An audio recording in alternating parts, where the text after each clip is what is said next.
Je suis le genre de personne qui s'épanouit dans les relations humaines, dans la gentillesse, dans les petits moments qui rendent la vie chaleureuse et pleine. Je ne suis pas parfaite, loin de là, mais j'ai toujours essayé d'être là pour les autres, d'écouter, d'aider quand je le pouvais. C'est tout simplement qui je suis. Mais rien n'aurait pu me préparer à ce qui est arrivé à mon voisin, Philippe. Un moment qui a bouleversé ma vie, m'a fait tout remettre en question, et pourtant, m'a laissé une histoire que je garderai à jamais. Tout a commencé un mardi après-midi, un de ces jours d'été paresseux où l'air est lourd et le soleil semble vous éteindre un peu trop fort. J'étais dans mon jardin, agenouillée dans la terre, essayant de redonner vie aux pétunias fanées que j'avais plantées quelques semaines plus tôt. Le jardinage n'est pas mon fort, mais j'étais déterminée à rendre mon petit coin de terre aussi vivant que le reste de la rue. C'est alors que j'ai vu Philippe s'approcher, les mains enfoncées dans les poches de son jean, le visage affichant ce mélange familier de confiance et d'hésitation que j'avais appris à reconnaître. Philippe était mon voisin, celui qui habitait la petite maison d'Axe en grave côté avec ses rosiers parfaitement taillés et sa balancelle qui grinçait juste assez fort pour rappeler sa présence. Il était plus âgé que moi, peut-être la trentaine, avec des cheveux noirs qu'on aurait toujours cru avoir passés dans ses doigts et des yeux qui semblaient contenir 1000 histoires inédites.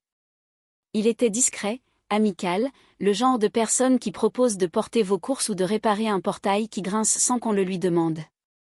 On avait discuté à maintes reprises de la météo, du quartier ou du chat errant qui s'introduisait sans cesse dans son jardin. Je l'appréciais bien. Il était facile à aborder et il y avait quelque chose en lui qui me donnait une impression de sécurité, comme si on pouvait lui confier un secret et qu'il le garderait pour toujours. Ce jour-là, cependant, quelque chose était différent. Il s'est arrêté au bord de mon jardin, ses baskets raclant le trottoir. « Salut, Emma » a-t-il dit d'une voix plus douce que d'habitude. « Tu as une minute ?» J'ai essuyé la terre de mes mains et me suis levée en me frottant les genoux. « Bien sûr, quoi de neuf ?» ai-je demandé, m'attendant à ce qu'il me demande quelque chose de simple, comme emprunter une échelle ou l'aider à déplacer un meuble. Philippe n'était pas du genre à demander des faveurs, alors j'étais curieuse. Il jeta un coup d'œil autour de lui, comme pour s'assurer que personne ne l'écoutait, puis il fit un pas en avant. « On peut parler à l'intérieur ?» demanda-t-il, ses yeux pétillants d'une lueur que je n'arrivais pas à cerner. De la nervosité, peut-être, ou de la gêne. J'acquiesçai, un peu confuse, mais pas alarmée. « Oui, bien sûr. » Entre. Nous entrâmes chez moi, l'air frais de la climatisation nous assaillant dès que nous franchissions la porte. Je lui offris un verre de thé glacé, qu'il accepta avec un petit sourire, mais il ne le but pas. Au lieu de cela, il le posa sur le comptoir et s'y appuya, tapotant légèrement le bord de ses doigts. Je voyais bien qu'il préparait quelque chose et mon estomac se retourna légèrement, non pas par peur, mais par curiosité. Qu'est-ce qui pouvait bien mettre Philippe, le type qui semblait toujours si bien organisé, aussi mal à l'aise ?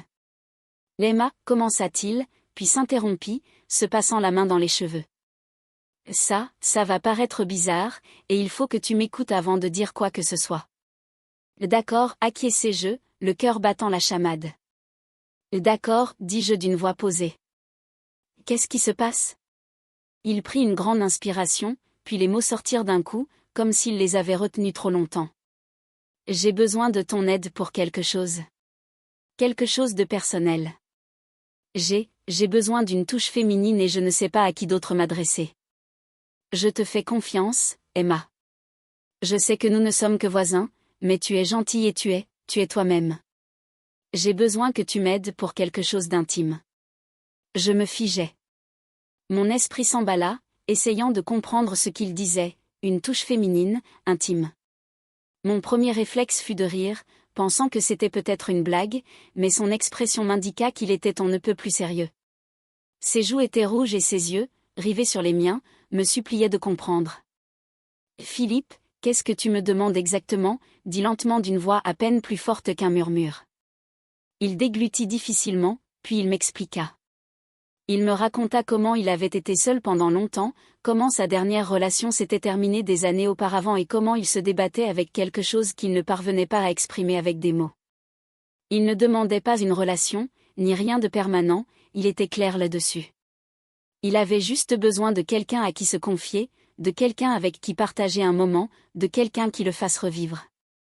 Et pour des raisons qu'il ne pouvait pas vraiment expliquer, il pensa à moi. Je ne vais pas mentir. Ma première réaction fut le choc. Enfin, qui s'attend à ce que son voisin entre dans sa cuisine et lui demande quelque chose d'aussi impensable? J'ai 22 ans, je suis encore en train de me construire une vie, un cœur. J'ai eu mon lot de relations, certaines bonnes, d'autres difficiles, mais rien de tel. Je restais là à le regarder, l'esprit submergé par un tourbillon de questions. Était-ce mal? Était-ce fou? Pourquoi moi? Et pourtant, sous le choc, il y avait autre chose. Une petite étincelle de curiosité, peut-être même de la flatterie. Philippe n'était pas un inconnu. C'était quelqu'un que je connaissais, en qui j'avais confiance. Et il se tenait là, vulnérable, demandant quelque chose qui visiblement exigeait tout son courage. Je sais que c'est beaucoup, dit-il, brisant le silence.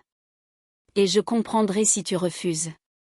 C'est juste que, il fallait que je te le demande. J'y réfléchissais depuis des semaines et je ne savais pas comment aborder la question autrement. Je ne savais pas quoi dire.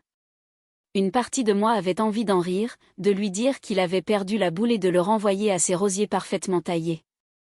Mais une autre partie de moi, celle qui aime les gens, qui veut aider, qui a soif de connexion, sentit quelque chose remuer. Je l'ai regardé, vraiment regardé, et j'ai vu quelqu'un qui ne demandait pas seulement une faveur. Il demandait un moment d'humanité, une chance de ressentir quelque chose de vrai. Et à cet instant, j'ai fait un choix. D'accord, ai-je dit d'une voix à peine audible. Je vais t'aider. Ses yeux se sont écarquillés, comme s'il ne s'attendait pas à ce que j'acquiesce. Tu es sûr, a-t-il demandé, la voix teintée à la fois de soulagement et d'incrédulité. J'ai hoché la tête, le cœur battant. J'en suis sûr. Mais on garde ça pour nous, d'accord? Personne d'autre n'a besoin de le savoir. Il a accepté instantanément, et comme ça, nous avons conclu un pacte, un secret qui resterait enfermé entre les murs de sa maison et les miens. La première fois que nous avons franchi cette ligne invisible, cette frontière fragile et délicate entre la curiosité et l'action, j'étais nerveuse, terrifiée, pour être honnête. Mon cœur battait si fort que j'étais sûre qu'il l'entendait résonner dans le silence de son salon.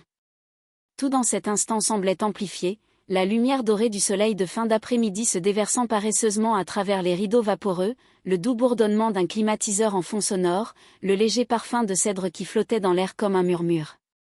Sa maison était calme, à son image. Des étagères bien rangées de livres lui bordaient le mur.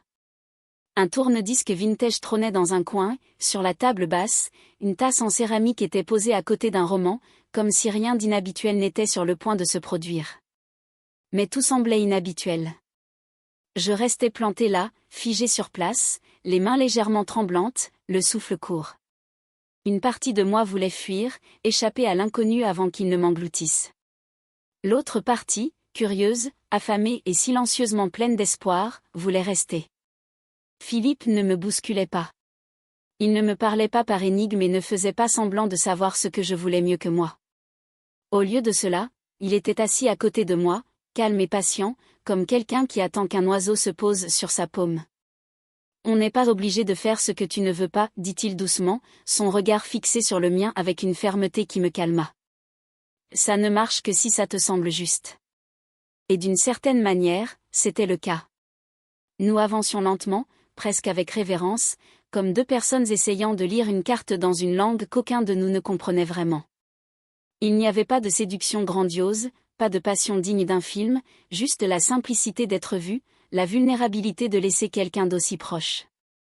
Je ne détaillerai pas tous les détails, car certaines choses, certains moments, vivent mieux dans le calme de la mémoire que dans le noir et blanc des mots. Mais je dirais ceci, ce n'était pas ce à quoi je m'attendais. Ce n'était ni maladroit, ni transactionnel, et ce n'était pas le genre d'intimité insouciante contre laquelle on m'avait mis en garde. C'était tendre. Il y avait une profondeur dans la façon dont Philippe me touchait, une sorte de conscience sacrée dans chacun de ses mouvements, comme s'il savait que ce n'était pas seulement physique, mais aussi émotionnel, spirituel même. Il prêtait attention non seulement à mon corps, mais aussi à ma respiration, à mes pauses, à mon silence. Et moi, j'ai lâché prise pour la première fois depuis longtemps. Je me suis laissé porter, sans armure, sans attente. J'ai arrêté de penser, arrêté de planifier, et j'ai juste ressenti. Chaque centimètre de cet instant m'enveloppait comme une chaleur par un jour froid. Et quand ce fut fini, si tant est que fini soit le mot juste, nous restâmes là, emmitouflés dans les draps emmêlés et le silence qui s'ensuivit. Le monde extérieur s'était transformé en couleurs douces et indistinctes. Un chien aboyait faiblement au loin. Quelque part, une tondeuse à gazon ronronnait. Mais dans cette pièce, le temps s'était ralenti. Nous ne parlâmes pas. Nous n'en avions pas besoin. Il n'y avait aucune gêne, aucune hâte d'expliquer ou de définir ce qui venait de se passer. C'était tout simplement un espace partagé d'honnêteté, celui de deux personnes franchissant un seuil ensemble et choisissant de s'y attarder, non pas par obligation, mais parce que cela semblait la chose la plus naturelle au monde. J'étais allongée à côté de lui, la tête sur sa poitrine, écoutant le rythme régulier de son cœur, et je me suis dit, quoi que ce soit, c'est réel. Peut-être pas permanent, peut-être pas conventionnel, mais réel. Et cela, du moins à cet instant, suffisait. Après cette première fois, ça ne s'est pas terminé. Ça s'est déroulé lentement, prudemment, comme une chanson que nous connaissions tous les deux par cœur, mais que nous n'osions fredonner qu'en privé. Ça s'est reproduit, et encore, pas tous les jours, même pas selon un horaire prévisible, mais assez souvent pour que ça commence à s'immiscer dans la trame de nos vies ordinaires. C'est devenu une musique de fond, subtile, constante, tacite, un rythme tranquille sous la surface des choses. Il n'y avait aucune déclaration, aucune discussion sur la direction que cela prenait. Ça n'avait pas besoin de direction. C'était tout simplement vivant et respirant dans les espaces entre nos routines quotidiennes. J'étais dans mon jardin, les mains enfouies dans la terre, tandis que Philippe était assis à quelques mètres de là sur sa balancelle, le vieux bois craquant sous lui, tandis qu'il sirotait son café en observant les oiseaux. Vu de l'extérieur, cela paraissait innocent, agréable. Juste deux voisins profitant d'une journée tranquille, mais sous ce silence se cachait un courant qui nous rapprochait, comme une marée subtile, constante, indéniable.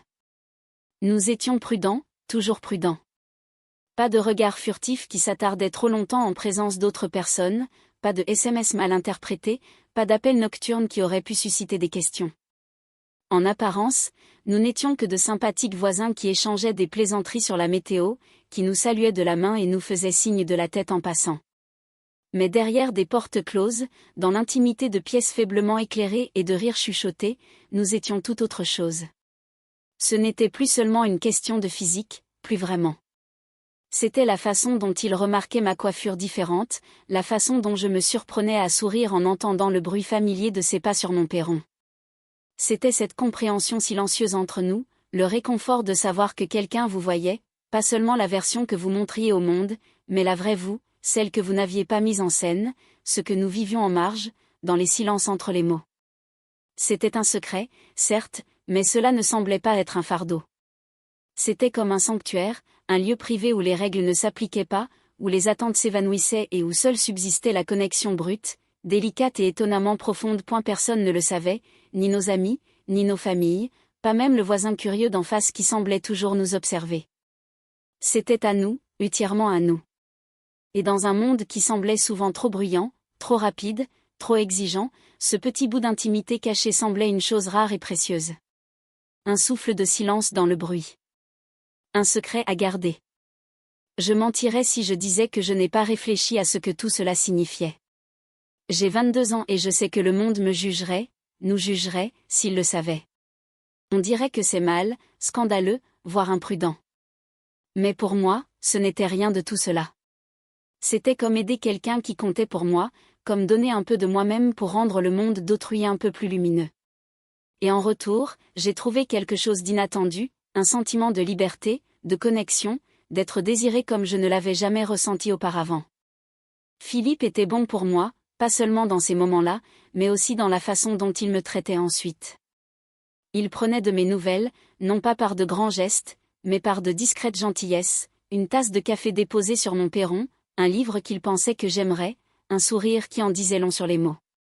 Et je me suis retrouvée à attendre avec impatience nos moments ensemble, non seulement pour l'intimité, mais aussi pour le sentiment de vivre, comme si je faisais partie de quelque chose de plus grand que moi. Bien sûr, il y avait des moments de doute, ces heures tardives et silencieuses où le monde extérieur s'immobilisait et où le seul son qui restait était celui de ma propre tête. Les ombres sur les murs de ma chambre s'étendaient étrangement et je restais éveillée, me demandant si j'avais franchi une limite que je ne pouvais pas franchir. Étais-je imprudente? Confondais-je le réconfort avec la connexion, la curiosité avec l'attention? Je pensais à tout ce qui pourrait mal tourner. Et si quelqu'un l'apprenait? Et s'il le regrettait? Et si je le faisais? Il y avait des nuits où la culpabilité s'insinuait comme une lente fuite, pénétrant jusqu'au plus profond de mes certitudes. Je fixais le plafond et remettais tout en question, mes choix, mes intentions, même mon sens du bien et du mal.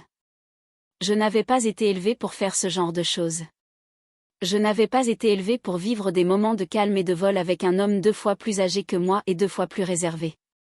Mais à vrai dire, je ne me suis jamais sentie mal avec lui. Pas une seule fois. Le matin, les doutes persistaient jusqu'à ce que je voie Philippe. Peut-être était-il en train de soigner ses rosiers, taillant soigneusement les fleurs fanées, ou peut-être affichait-il simplement ce doux sourire entendu en me saluant de la main depuis son perron, un café à la main. Et soudain, toute cette peur se dissipait dans l'air, comme un brouillard au soleil. Il ne me demandait rien. Il n'essayait pas de nous définir, ni de faire des promesses que nous savions toutes les deux ne pas pouvoir tenir. Il ne s'agissait pas d'amour, pas de celui dont on parle dans les romans. Ce n'était pas pour toujours, mais c'était réel, brut, humain. 2 personnes trouvant du réconfort l'une dans l'autre dans un monde si souvent froid et déconnecté. Au fil des mois, quelque chose en moi a changé. Je me sentais différente, plus libre, plus épanouie, comme si une douce lumière s'était allumée en moi. J'avançais avec une assurance qui m'avait fait défaut sans que je le sache. Je me surprenais à rire davantage, non pas de ce rire poli, mais de ce rire profond qui jaillit sans prévenir. Je souriais aux inconnus. Je portais de nouveau de la couleur et mes amis l'ont remarqué. « Tu as changé » m'a dit Sarah un dimanche au brunch, les yeux plissés comme si j'étais une énigme qu'elle n'arrivait pas à résoudre. « Tu es radieuse, Emma. » « Sérieusement, que se passe-t-il ? » J'ai juste souri, secoué la tête et pris un autre mimosa. Impossible de l'expliquer sans défaire toute la délicate toile que nous avions tissée. Mais au fond de moi, je le savais, c'était Philippe. C'était sa façon de m'écouter quand je parlais, la façon dont il me faisait sentir vue, non pas pour ce que je pouvais offrir, ni pour mon apparence, mais pour qui j'étais au-delà de tout ça. Je ne sais pas comment cette histoire se termine. Peut-être qu'un jour, elle s'éclipsera, muette et inaperçue, comme de la fumée s'échappant d'une fenêtre fissurée. Peut-être qu'il déménagera ou que je rencontrerai quelqu'un d'autre et que ce chapitre se refermera sans cérémonie. Ou peut-être, juste peut-être, qu'il changera de forme et deviendra quelque chose de complètement différent. Je n'ai pas besoin de le savoir maintenant. Pour une fois, je suis d'accord avec l'ignorance. Car pour l'instant, ce secret, cet arrangement discret et magnifique suffit. Il nous appartient, et à personne d'autre, un coin caché du monde où tout a un sens, même si cela ne devrait pas l'être. Où le temps ralentit, le bruit s'estompe, et il ne reste plus que nous, Philippe et Emma. Je suis toujours la même fille à bien des égards, Emma, 22 ans, trop curieuse pour son propre bien, traversant encore l'âge adulte avec un cœur plein d'espoir et un esprit ouvert. Et Philippe n'est toujours que mon voisin, l'homme à la balancelle grinçante, à la voix douce et aux yeux tristes qui sourit malgré tout. Mais ensemble, nous avons créé quelque chose de sacré, quelque chose de fragile et d'éphémère, quelque chose d'important.